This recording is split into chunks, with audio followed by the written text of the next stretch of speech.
Stock car racing is a type of automobile racing where competitors race around a, most often, oval-shaped track for a set number of laps, with each lap typically ranging from a quarter mile to 2 2/3 of a mile in distance. Stock car racing has a rich history in the United States that dates back to the 1920s during the Prohibition era, as moonshine bootleggers began to modify their cars' engines in order to be able to outrun authorities during a potential pursuit. These bootleggers began to make moonshine runs with other bootleggers and their upgraded cars, and sometimes they would race along the way to their destinations. In the 1930s, they began to organize specific events for racing their cars. The rules and course layout for each race during this era varied wildly, and thus, by the onset of World War II, many stock car drivers began to become frustrated with the multitude of rule deviations. Further adding to the drivers' frustrations were the corrupt promoters of many of these races, many of whom would leave the race venues with the entirety of the prize money intended for the drivers still in their pockets. However, following the conclusion of World War II in 1945, one of these frustrated stock car drivers turned racing promoter, a man named Bill France Sr., would take it upon himself to rectify many of the qualms of both drivers and spectators alike, and began talks with drivers, sponsors, and venues in late 1947, which would ultimately result in the formation of stock car racing's most notable league, NASCAR, in February of 1948. Following NASCAR's formation, it would quickly garner a large following, and by the year 1953, Bill France Sr. proposed the construction of a dedicated track for the sport, featuring 2.5-mile laps, and 6 years later in 1959, the newly dubbed Daytona International Speedway would host the first Daytona 500 race, a 500-mile race taking place over the course of 200 laps. And the Daytona 500 would go on to become one of NASCAR's staple races, with the event still remaining as one of the league's premier races to present day. As of the year 1982, the Daytona 500 marks the opening event of the NASCAR season. Ralph Dale Earnhardt was born on April 29, 1951 in Kannapolis, North Carolina. Dale was the son of a NASCAR driver, Ralph Earnhardt, who was regarded as one of the league's premier short-track drivers of his era. However, he would only win one NASCAR Sportsman Championship over the span of his entire career in the year 1956. Dale took after his father in his youth and began to take an interest in stock car racing at an early age. At age 12 in 1963, Dale would showcase his talents to the world when he secretly replaced his father as a driver in a race, where he was not only competitive with the other pro drivers, but nearly won the race outright. Despite his impressive covert debut, Dale's father Ralph discouraged Dale from pursuing a career as a driver. However, Dale would wholly disregard his wishes and dropped out of high school at age 17 to pursue racing full-time. A few years later, Dale's father Ralph died of a heart attack, which would motivate Dale throughout his career to strive for victory to make his late father proud. Dale would make his NASCAR debut in 1975 and would earn his first win a few years later in 1979. The following year in 1980, he would go on to win 5 races during the season, an impressive performance that would earn him the title of Winston Cup champion. However, the following year, he would not repeat his championship season performance as he had switched racing teams, and sudden ownership changes and disagreements within the team led him to parting ways with them after just one season.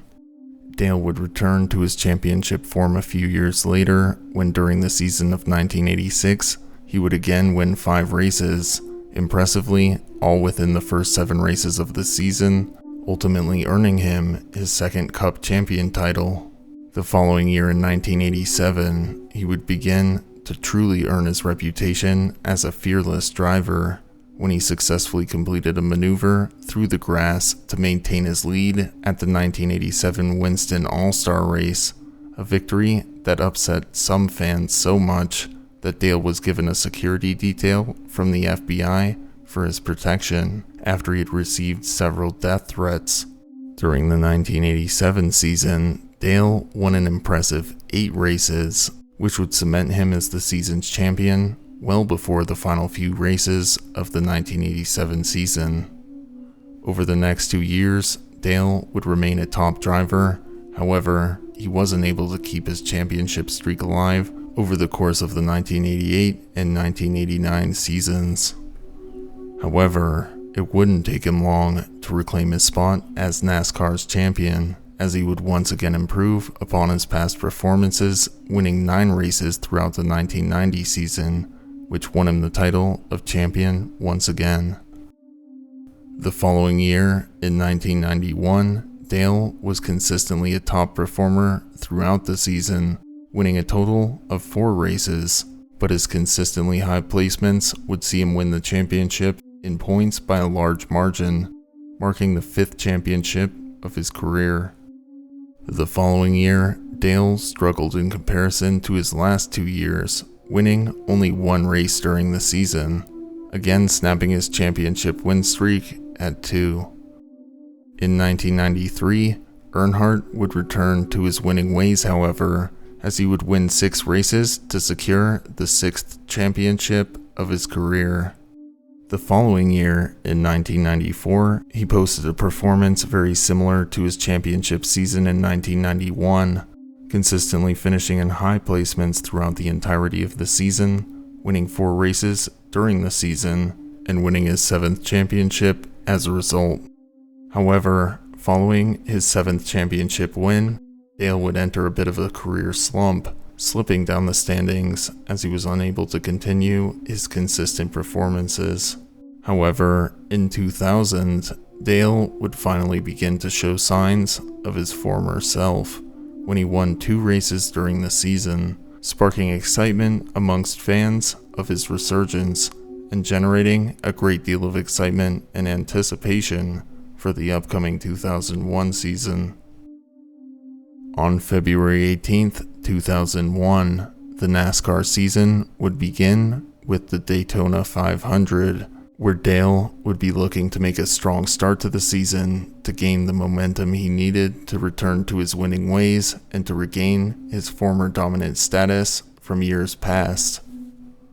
Earnhardt started off the race strong, remaining a top contender throughout the early stages of the race as he raced earnestly against other drivers at the front of the pack, holding the leading spot for himself for 17 total laps.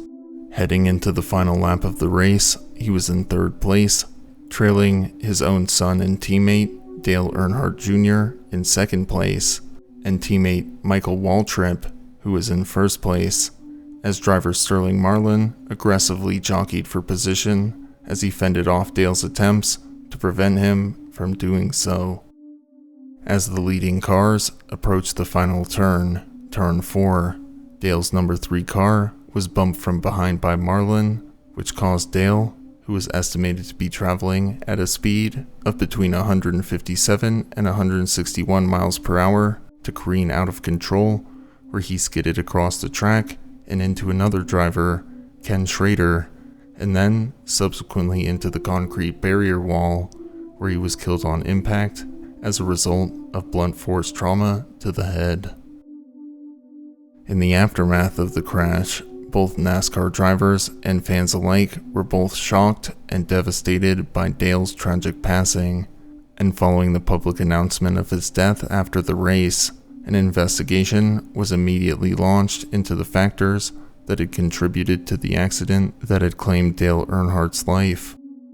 On the day following the accident, February 19th, NASCAR officials stated that they believed that the cause of the head trauma had stemmed from a faulty seatbelt in his vehicle, as the left lap belt had broken, which had allowed for Dale's chin to strike the steering wheel as he slammed into the wall at high speed. Following an extensive 6-week investigation, the inquest found that a number of factors had contributed to the crash and Dale's death, including the second collision with Schrader's car, with officials further stating that they were unsure if a Hans restraint, which is essentially a restraint attached to the helmet for neck support, would have prevented Dale's death, but maintained that the cause of his death was the failure of his left lap belt. Dale's death would forever alter NASCAR and stock car racing, as following his death, a migration from 5-point safety harnesses to 6-point safety harnesses was adopted by most racing teams almost instantaneously and unanimously.